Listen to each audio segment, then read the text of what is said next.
কেমন আছে বন্ধুরা? রোববারের মাংস মানে একটু আলু হলেই জমে যায় ব্যাপারটা।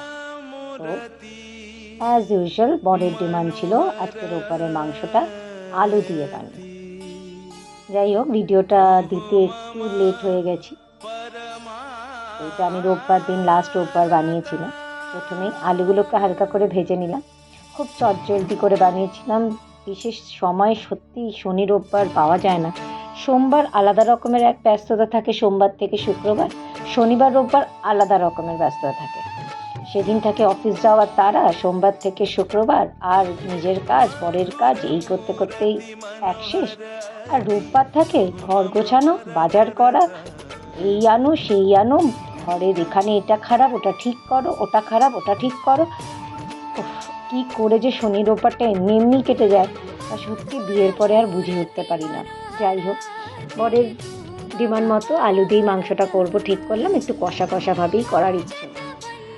আলুটা ভেজে নেওয়ার পরে পেঁয়াজটা কুচি কুচি করে কেটে, পেঁয়াজের পেস্ট দিইনি আজকে, আমি কুচি কুচি করে কেটে তেলে একটু গরম মশলা, কাঁচা সাবুত গরম মশলা দিয়ে ভেজে নিলাম।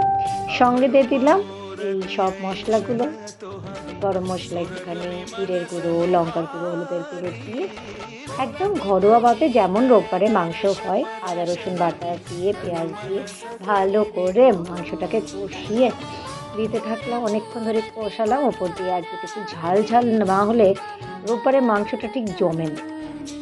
যাই হোক, অনেকক্ষণ কষানোর পরে ওপর থেকে কী সবজি বলছি, ওপর থেকে টমেটোর পেস্টটা দিয়ে দিলাম। যাই হোক, আবার ভালো করে নাড়তে থাকলাম। নাড়তে নাড়তেই বেশ কিছু কথা মনে পড়ে গেল সেই রোববারের ছোটোবেলার মাংস। মনে আছে, রোববারে মাংস না হলে ঠিক খাবারটা জুত হতো না। এমনও এক একটা দিন গেছে যখন মা হয়তো শুক্রবার শনিবার আমরা মাংস হয়েছে, তো রোববার দিন আর মাংস না করে ডালের বড়া, ডাল ভাত করেছে, খেতে বসেছি এমন অদ্ভুত মুখ করে, সে কি বলবো। বিকেলবেলা বাবা সেই মাংস আনলোই আর মাকে দিয়ে রান্না করিয়েই ছাড়, তারপরে গিয়ে রোববারের ডিনারটা জমে। তো এই ছিল ছোটোবেলা থেকে অভ্যাস। তাই এখনও রোববার এলে বর মাছ বললেও আমার সেই মনটা মাংসই করে, সে আমি চটজলদি করি আর জমিয়ে রান্না করি। যাই হোক, এই ছকটা দিতে আমি বরাবরই খুব পছন্দ করি। শেষ পাতে দিলাম ছকটা, কারি পাতা আর গরম মশলা।